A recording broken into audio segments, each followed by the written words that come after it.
This evening, we are live from Israel, where we are reporting from the war zone as Israeli troops get ready for the final assault on Gaza and fears mount across the world on what could be a humanitarian catastrophe unfolding in the Gaza Strip. I'm Barkha Dutt, you're with the Mojo Story. Welcome to this special broadcast as we hit ground zero here in Israel. We've been reporting all day from near the Gaza border, where we've been meeting any number of Israeli soldiers as well as volunteers who are enabling the soldiers. Remember, Israel has called on a record 3,000 reservists who have joined as a volunteer force, helping their country seek justice and retaliation and retribution for the terror attack that Hamas inflicted on them. But at the same time, there is growing and mounting concern as tanks and gunners come out near the Gaza border. And I was there all of today on what could be a humanitarian catastrophe in Gaza, although Israel says that it has given fair warning for relocation of civilians in the Gaza Strip, asking them to move to safer areas. International agencies are saying the time available is just not enough and are pleading that food, fuel, water be restored, at least to key areas like medical facilities. Israel, however, is adamant that it is the Hamas that is using the civilians in Gaza as a human shield. And they are saying again and again that their fight is against the Hamas and not against the Palestinian civilians. There are clear geopolitical implications here. Iran is in the mix. Iran is warning Israel not to enter Gaza, not that Israel is going to pay heed to that. Many Israelis believe that Iran is behind the Hamas terror attack, which has been described by military veterans, one of them on this program tonight, as an invasion that is a military-grade invasion. Let's introduce our special guest today as we come to you live from Israel. We have panelists joining us from around the world. Joining us first up is Joe Walsh. We know him as a former congressman. He's also been a presidential candidate. He is now leading a mission to restore democracy, to work on democracy, deepening democracy in the United States of America. Always good to see you, Joe. Also joining us is strategic affairs expert, security analyst Max Abrahms. Max, it's great to see you. It's your first time on this program and we welcome you to it. Also joining us is military veteran General Shukla, who actually described that Hamas terror attack as one that could not have taken place without the sophisticated military backing of perhaps a country like Iran. And also joining us today is a spokesperson for Israel's Ministry of Foreign Affairs, Alon Lavi. We're very happy to have all of you with us. It's a grim time. A war is never something that is happy to report on. But I will tell you that as I came out of the airport in Israel, having spent 24 hours reaching here because most commercial flights have been cancelled, I was actually astonished to see young people greeting Israelis who were coming home with song and dance and celebrations. And I asked, there you can see them, and I asked them, why are you in this celebratory mood as your country is going to war? And they said this is to sort of beef up the morale of those who are coming. We want the world to know that we are not scared, we are not fearful, we are determined to seek justice. They were playing drums at the airport as I actually walked out, and it was very interesting for me to see, because you think of war as a grim time, and of course it's a grim time, but this is what's happening. Many people angry, have political differences of opinion, have views on how the Netanyahu government has acted, but say that's all for later. Right now, we're focused on this Gaza assault. And for the official position, I want to ask Alon to tell us what the latest is. Alon, of course, there are no specific details on when this ground assault may take place. Israel had set a 24-hour deadline. Most international agencies said that was not enough. Can you tell us what the latest position is, Alon Lavi? Well, we have been trying very, very hard to make sure that civilians will leave the northern part of Gaza, as it's clear that Israel needs to basically operate in Gaza in order to prevent such an atrocity. We need to remember we're talking about more than 1,400 lives of Israelis that were massacred, literally were massacred, most of them civilians. We're talking about children, we're talking about elderly, we're talking about dancers in a festival that is called Nova Peace Dance Festival, that were literally massacred, brutally massacred, and murdered.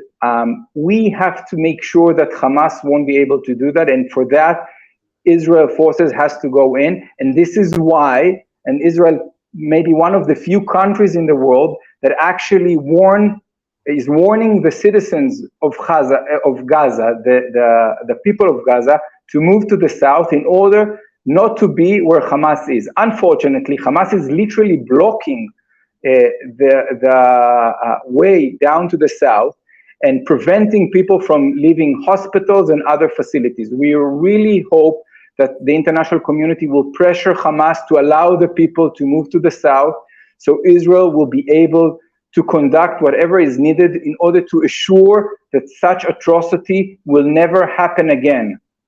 Okay, Alon, I have one more question for you before I open up this conversation. International agencies have been urging at least the restoration of water. They say it's a war crime to deny water to civilians. Israel has taken the position that till Hamas actually gives up the hostages that have been taken captive, that will not happen. But why deny water? We do not even know how those captives are. You have refused. The Israeli position is very clear. You will not negotiate with the Hamas to seek the release of these hostages. Why deny water? Many in the world are asking. First of all, this is not true, and it was announced that Israel restored water to the south of Gaza. That's firstly, the Minister of Infrastructure announced it. Secondly, look how absurd what we're talking about.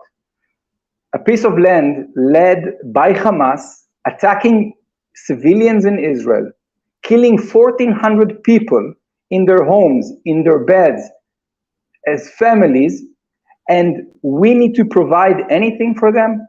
I think this absurdity should stop. Hamas is in charge of Gaza, and they can provide water rather than investing in water plants and purification processes. They're investing in arms and in tunnels in order to do exactly what they did. So again, upon the international community to say, stop, it cannot continue this kind of conversation. Hamas is in charge of Gaza. This is who controls Gaza. If there's a problem of water, they should concern about the water situation in Gaza. This is nothing to do with us anymore. And that's, as I said, although we restored, because we would like the citizens of Gaza to go to the south in a safe way. Okay, I want to open this up, Alon. Thank you. That's a very, very sort of strong perspective that you've offered there. Let me bring in Joe. Joe, you know, I was interviewing an Israeli civilian today. He's a civilian today. He's a former soldier, and I kept asking him these questions about you know, what about the civilians? And before I come to you, I just want to play out a little clip of his. He basically said, why do we owe anything to our enemies? Why do we owe that? And he said to me, as an Indian, would you actually, after a Pakistani-backed terror attack, be talking about the rights of Pakistani civilians? And I thought that his short statement, this is a long interview, I'm just going to play out a short statement by Eli Strugo in an interview to us, really capturing the mood in Israel. Listen in, Joe, and then I'll come to you. What about rules of war? Even war has rules. If we can come out of these images and look at and we can hear. By the way, what are we hearing above us? We're very near an Air Force. I will ask the people in India. Yes. Starting now a war with Pakistan. Did you going to give to the Pakistani people close to the border food, water, and electricity? No way. No way. Same thing like here. Till now, State of Israel give them hope. State of Israel give them water, give them electricity. They didn't pay for this. Even though they didn't pay for this, why I have to support them with my taxes? Okay, very, very passionate views from Eli Strugo here, asking Indians, would you feel the same if this was a Pakistani-backed terror attack? How would you feel? Would you be talking about niceties? Would you be talking about rules of war? And that's really the feeling amongst everybody I've been speaking to. This is not our problem. We didn't start this war. The Hamas did. We are giving fair warning to the civilians. But Joe, the United Nations, the Red Cross is saying otherwise. You heard what Alon said. America has stood with Israel, but there are other countries like China that say that Israel has gone beyond what can be called self-defense. Civilians nowhere should suffer, not in Israel and not in the Gaza Strip. What do you say, Joe? Barkha, what I would say is, people worry about Gaza becoming a humanitarian disaster. Hello, Gaza has been a humanitarian disaster for 17 years, ever since Hamas took over Gaza. Look, Hamas has purposely impoverished their people in Gaza. Hamas has purposely kept the Palestinian people in chains in Gaza. Hamas has purposely used their people over and over as human shields. Gaza has been a humanitarian disaster because of Hamas for 17 years, and the world doesn't get angry at Hamas. The world gets angry at Israel every time Israel simply responds. Here's the deal. The world now is going to be reminded again that Israel has an almost impossible task. They are fighting against animals. And I say that, and I only refer, Barkha, to Hamas, terrorists who do not have any value for human life. And only Israel has to find a way to win this war and defend themselves, fighting against people who have no value of life. Israel will do it once again, and they'll be as careful as they can once again. And the rest of the world that criticizes them, you should be damned. Well, that's a very strong thing to say, Joe, that the rest of the world, let them be damned. But that's actually what Israelis have also been saying all day. We don't care what the world says. I think we missed the import, though, of something that Alon did say. And Alon, I'm going to reconfirm it with you. You did say Israel has renewed water supply to the Gaza Strip. I'm just want to reconfirm this. To the south. To the south part of Gaza Strip, the Minister of Infrastructure announced, yes, right. Correct. Okay. So in South Gaza, if we can just update that banner, Israel has agreed to restore water to the South Gaza, southern part of the Gaza Strip, where they have asked about 1 million Palestinians to move to. Joe says, Alon says, Israel can't be responding to the world's perception of it. But Max, there are lives at stake. And there are two views.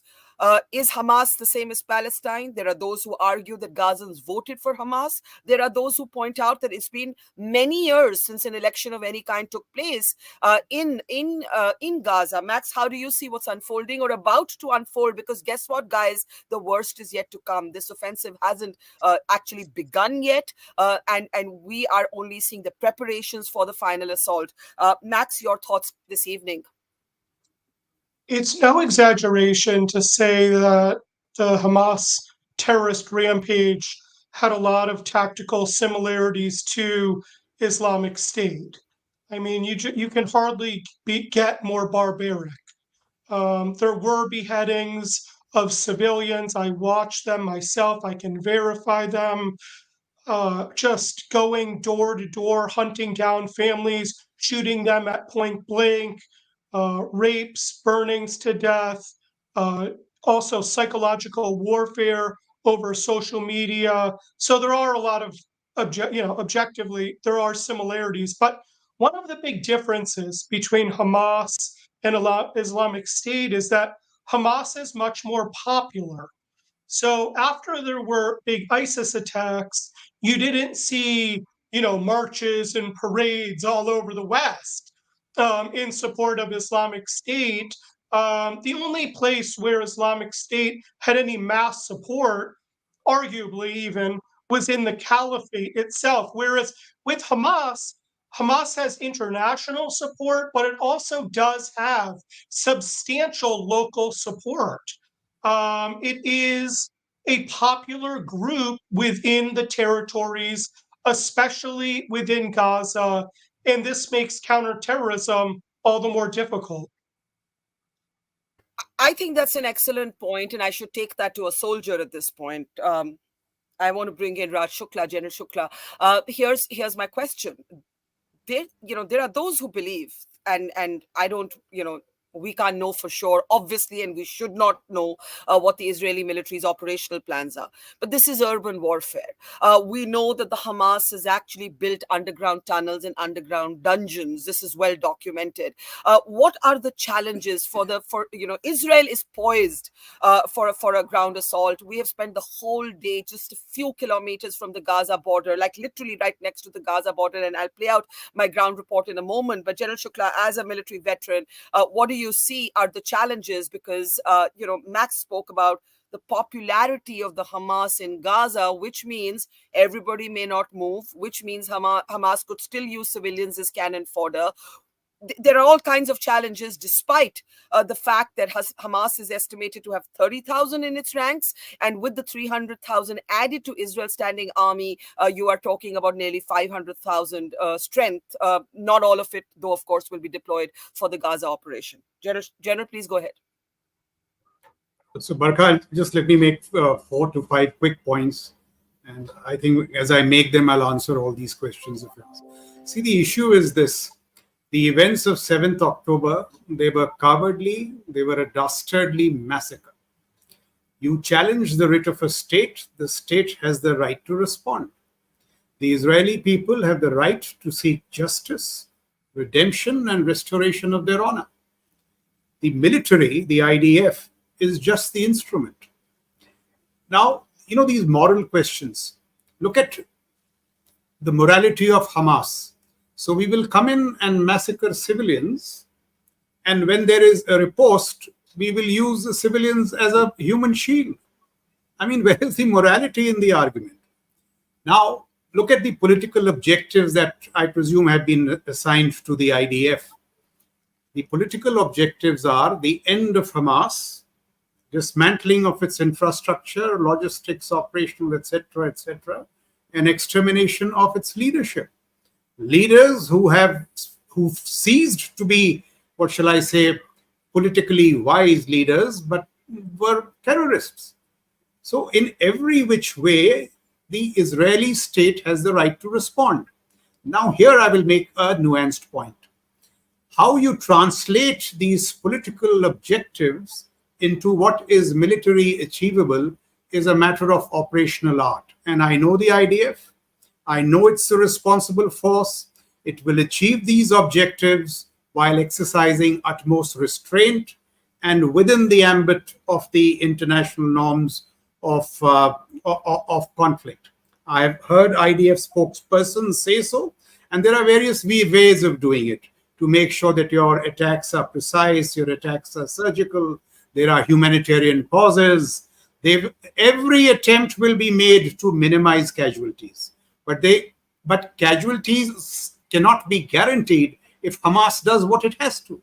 So the world should question Hamas. Do you have the right now to use civilians as a human shield?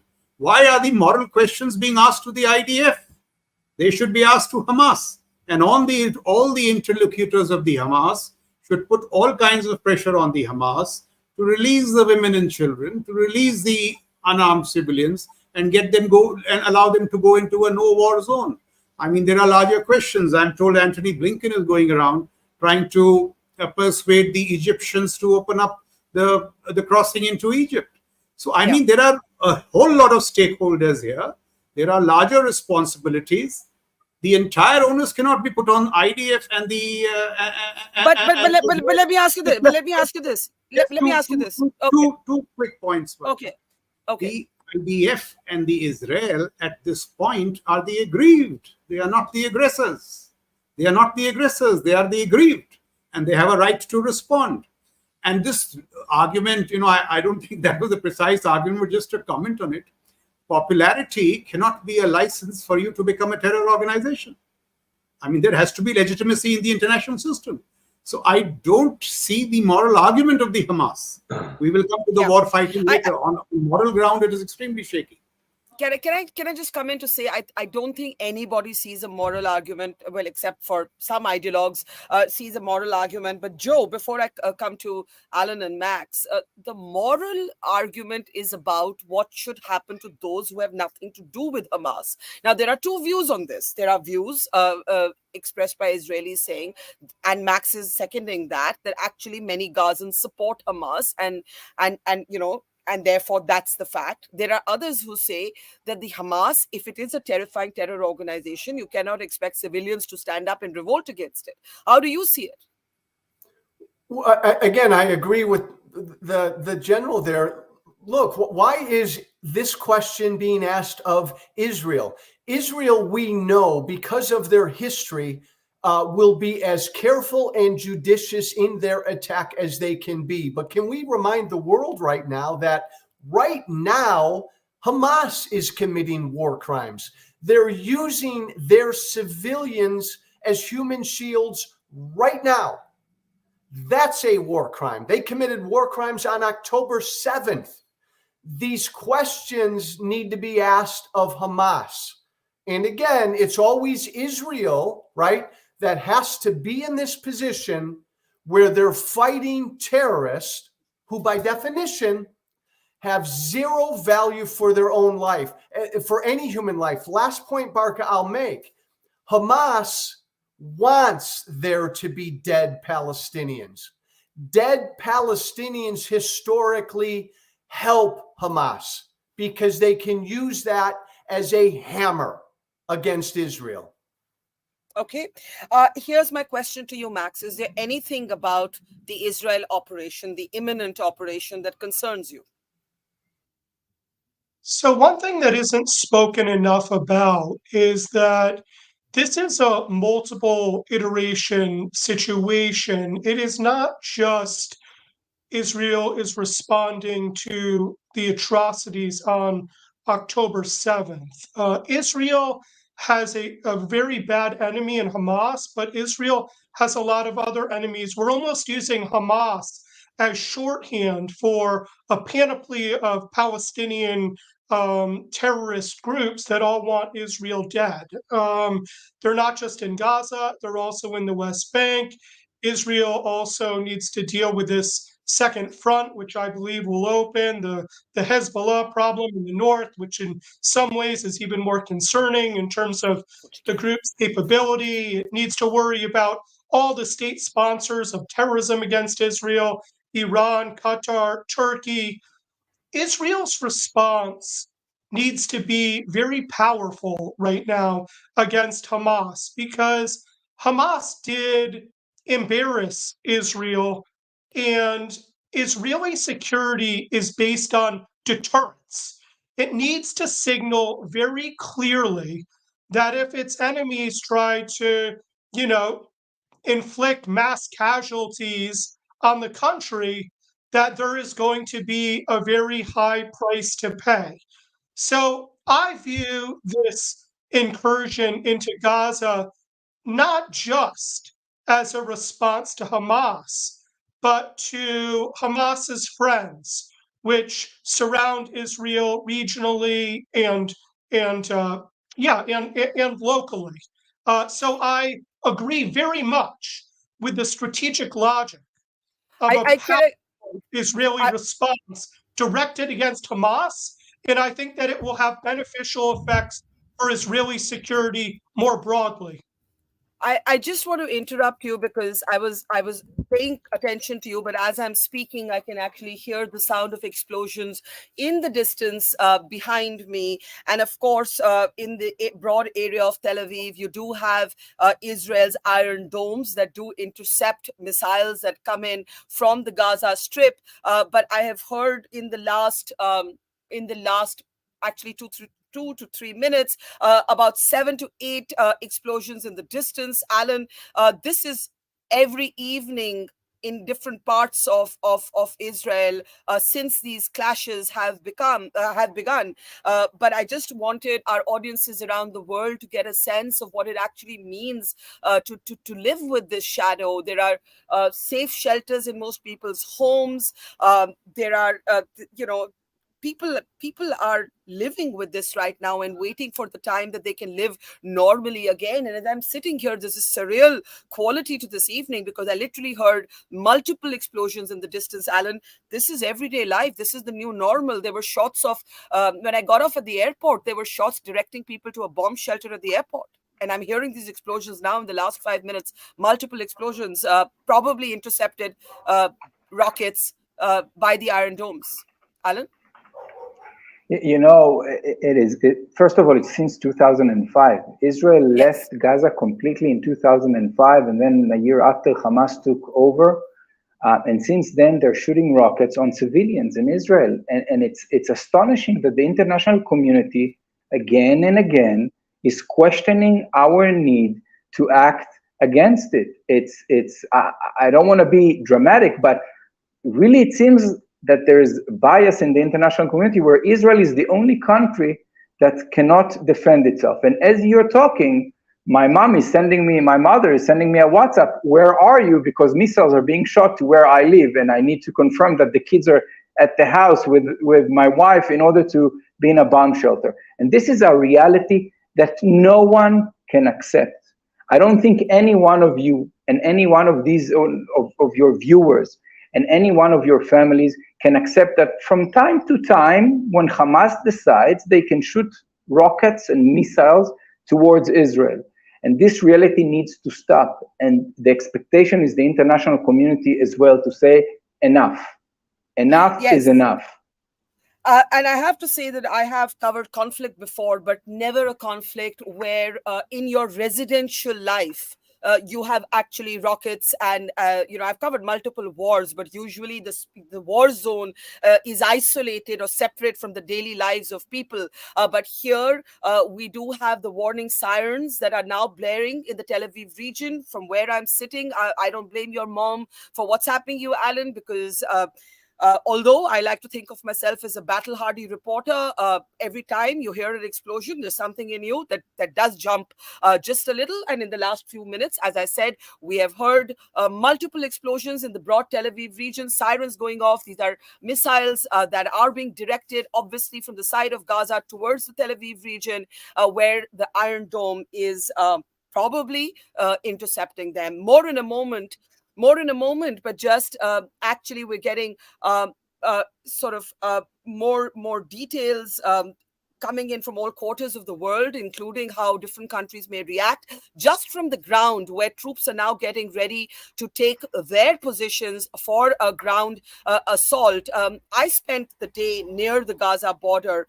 There are lots of multiple reports, but I'll play out just a short one as gunners and tanks got ready to roll out. Once again, no operational details here, just very broadly, this is near Gaza, and troops are getting ready, we don't know when, for an assault on Gaza. Take a look at this report. We're here reporting from the war zone very near Gaza now. And as you can see, the gunners of the Israeli military as well as tanks are now moving from here towards Gaza. Israel has said in a statement that it will be attacking Gaza and the Hamas in Gaza by land, air, and sea. I'm just going to show you right there in the distance. You can see gunners and beyond that tanks that are evidently moving towards Gaza. And we're going to come this side because these officers of the military, as you can see, have just begun to move. More than 1,300 Israelis have been killed in the Hamas terror attack. And Israel says that its retaliation will continue till the Hamas is dismantled. We are going to be here through the next week looking at this ground offensive, although at this moment, Israel has not given any specific date or timeline for when this offensive will take place. You can see if the camera turns there, the military buildup that is taking place. We're very, very, very close to Gaza at this point. The challenge for Israel now is what happens if another front opens up at the north, where the Hezbollah is also engaging the Israeli military. Let's talk about that. That is happening at Gaza. What happens, General Shukla, if a front opens up with the Hezbollah? Clearly, an attempt to distract the Israeli military from its single point agenda to dismantle the Hamas, as we said. And Alon, I hope you've been able to reassure your mom in the last few minutes that you're safe and well. Even this evening, late tonight, it's about 9:30 tonight in Tel Aviv. Much later, of course, I know, sir, where you are. General, go ahead. What happens to Iran? Iran is warning Israel today not to enter Gaza, while the Hezbollah engages the Israelis in the north. I agree entirely. I think, I hope I get his name right, Max. When Max said that, we should not focus exclusively on Hamas. That would be innocent.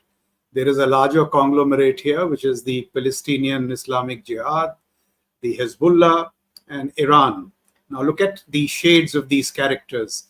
Hezbollah is an army, or it's about 100,000 strong fighters with a very strong rocket arsenal, 150,000 in numbers, longer range, more sophisticated. So Hezbollah is a worry. In the escalation ladder, Hezbollah is a worry. Iranians, I don't think so immediately, because the Gerald Ford and the Eisenhower and what Blinken and Austin have done, I think that is good enough to deter the Iranians. But there is every possibility of escalation. Now just see what's going to happen. And this is, or what could happen, this is exactly what Hamas wants. That if Hezbollah opens up with these rockets and strikes, say, Jerusalem and Tel Aviv, there will be immense pressure on the political establishment to widen conflict and to escalate conflict. And that would, lead to greater disruptions in whatever moves are being taken, reconciliation between Israelis and the wider Arab world. And that is exactly what Hamas would want. And therefore, I would just like to say this, that I quite understand the position of the IDF, but all wise militaries, in their responses are not blunt. They are calibrated and surgical. A little bit of patience helps in these matters. And from experience in Kashmir and all, I can tell you, and I'm sure, the IDF is a professional military, it will not fall into the trap of the Hamas. But the fears are not only in Gaza, they are certainly in northern Israel, in Lebanon. Things could go out of hand in the West Bank and Jerusalem. So, Israel has to maintain strategic balance in its responses. And while Iran is not a factor immediately, I am of the inclination that, this Hamas incident has larger geopolitical drivers. This whole, the events of 7th October are not innocent. We could discuss them at a later stage in the program. Yeah, let me actually take that to Joe. I saw you nodding in vociferous agreement there. Joe, go ahead. I was just going to reiterate and echo what everybody is saying. October 7th has changed that region in the world. And to what Alon said, I so agree. Barkha, the entire state of Israel is a war zone and has been a war zone for 75 years, because every single day Israel lives with this. Why? Because Israel, Barkha, is surrounded by neighbors who do not believe Israel has a right to exist. That's what Israel has had to live with. But I think October 7th changed everything. October 7th was the single largest single-day slaughter of Jews since the Holocaust. Israel will no longer live like this. Never again. Yeah. Also, I just wanted to correct myself briefly, Joe, before I pick up on what you said. I said it was about 9:30 in Israel. It's 9:30 in India. It's about 7 p.m. here. And at 7 p.m., we are hearing those explosions and those missiles and those sirens. But Joe, you said Israel will never live like this again. Max, here's my question. Will the world stand in solidarity with Israel? We've had Western countries say yes. We've had China say Israel has gone beyond self-defense. We've had India show unequivocal solidarity in the aftermath of the attacks, but follow it up with a detailed a statement that said that India respects the right of the Palestinian people to a sovereign, viable Palestinian state. Opinion could start shifting. What happens then? Usually after a mass casualty attack against civilians, especially a really gory one against women and children, it tends to repulse people and they tend to turn against the perpetrators. In the study of terrorism, this phenomenon is called terrorist implosion. But because the target was Israelis and because the target was the Jews, the international response has been different. And the reality is that as this war progresses, these marches are going to get even more out of control. And Western governments don't really have a solution to them because Western governments are very sympathetic, often by law, to free speech. But what you see at these rallies are not just expressions of political views in support of a Palestinian state, but very often they are lauding the tactics of the terrorists themselves. These marches are often deeply anti Semitic. They're unsafe for Jews. They inspire violence. And so, in that sense, this already is a truly international conflict. But make no mistake, the international response is different because of the target than it would be in another country. Of course, Israel does have some very strong allies. India has been a superb ally. The United States has been an ally. Joe Biden, I have been a frequent critic of his on other issues, but credit where it's due. His response since October 7th has been very solid. And I hope to see it continue through the duration of this, strong Yeah. Israeli response into Gaza. Yeah, let me start taking last comments now. Let me put to you, Alan, that there are countries, though. I said China was one, but there are also other countries or other agencies that are suggesting that if okay, we just lost Alan. Oh, there's Alan.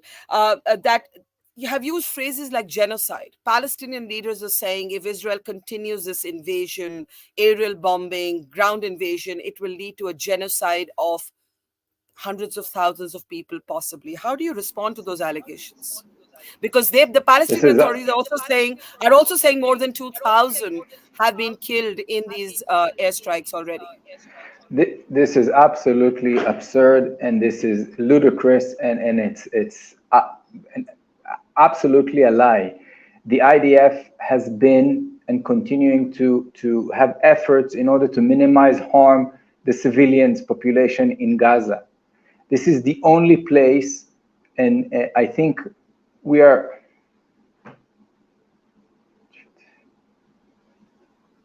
I have a feeling we lost Alan right there. I'm sure he'll reconnect.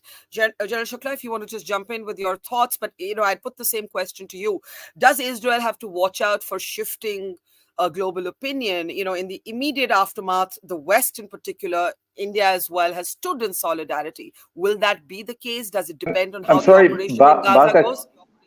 Yes, Alan. Sorry, you're Can back. you hear You me? want to I'm complete your sorry. point? I do have to finish and get off the line. So if I Yeah, just sure. may say Sure. that Israel from the Yeah. beginning has warned the civilians of Gaza to stay away from Hamas facilities. Unfortunately, Hamas is using the civilians, the people of Gaza, as human shields and locating assets, military assets inside of the population. This is why we warned the population. This is why we call them. This is why we send messages, pamphlets. This is why for the last more than 24 hours, almost 48 hours, we are asking in any way possible for them to go. Just to remind the people and the people that are watching us, they didn't do that on October 7 when they slaughtered families in their beds. They did not warn the Israeli population. They came into their houses and slaughtered them and murdered them and shot them and decapitate them, etc., etc. So we are doing our utmost in order to prevent civilians to be harmed. But Hamas, as was mentioned by all of the panel members, is doing exactly the opposite. So I would say those that criticize Israel to stop, look to the reality, and understand that if this barbarity will continue, if this savagery will continue, this will come to their doorstep as well. If you don't stop terror here, it will go to other countries around the world. And I do hope that this time the international community together will say no to terror and no to such atrocities. Okay, Alon, we're going to let you go. I'm going to take brief last comments. Thank you very much, Alon, and stay safe. Thank you. Thank you, Alon. General Shukla, briefly, where does this end? How does this end? And then I'll give Joe the last word. General? Okay, okay, Barkha, let me turn the spotlight on the wider globe. Yeah. And I mean, see, this also should be worrying us. We have seen this intensifying Cold War between the United States and China. Now, the question that I raise is that, is this Cold War turning hot? It should be very worrisome. See what happens in Ukraine, Eastern Europe.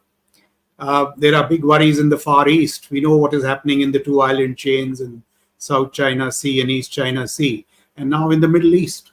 So America, which had retreated somewhat from the Middle East and was pivoting to the Indo-Pacific, might be drawn back. So, you know, it has larger connotations on geopolitics. And what is most worrying is that this Cold War is turning hot and at a rather rapid rate. The world has to step in to put an end to it, or we could be in for, I thought Ukraine was cataclysmic. This is going to be worse. And what happens if next year we have Taiwan? So we have to be very, very careful and keep an eye on wider events across the globe. I think that's an excellent point that, you know, we've always thought of what Indians call West Asia and the rest of the world calls the Middle East, Joe, as a kind of regional conflict. But I think General Shukla is really making the point that countries aren't going to be able to sit this one out. This has ramifications beyond the region. Your comment on that, and also, will the Americans prevail on Egypt to take Gazans who want to leave in? What is actually going to happen? How does this end? Barkha, my final thought, Israel has to do what it has to do. It has to do what it should have done sometime over these past 17 years, and that's to wipe Hamas off the face of the earth. And no matter how long it takes, Israel has to do that. And Israel, Barkha, is unfortunately going to have to ignore a lot of the rest of the world. Israel should ignore the United Nations and do what it has to do. And the United States had better stand very firmly and very strongly with Israel and give Israel the time to do what it needs to do. All right, very strong opinions by all of you. Thank you very much to Joe, Max, to General Shukla, earlier to Alon. We are going to call it a day here in Tel Aviv, but the night is going to be long. I don't think there is going to be any normalcy here for a while, or this is the new normal. Ground reports as Israeli troops. Hey, Barkha, can I say one more thing? Yes, of course you can. Stay safe. You stay safe. You are an invaluable resource. Stay safe. Thank you, Joe. Thank you for your wishes, and to our audience, thank you for watching, and keep watching us for more ground reports. Take care, and all of you stay well. Thank you. Good night. Good night. It's great to see you here. Thank you for watching our work. If you haven't subscribed yet, don't forget to click the bell icon and subscribe to Mojo Story and support independent, robust journalism.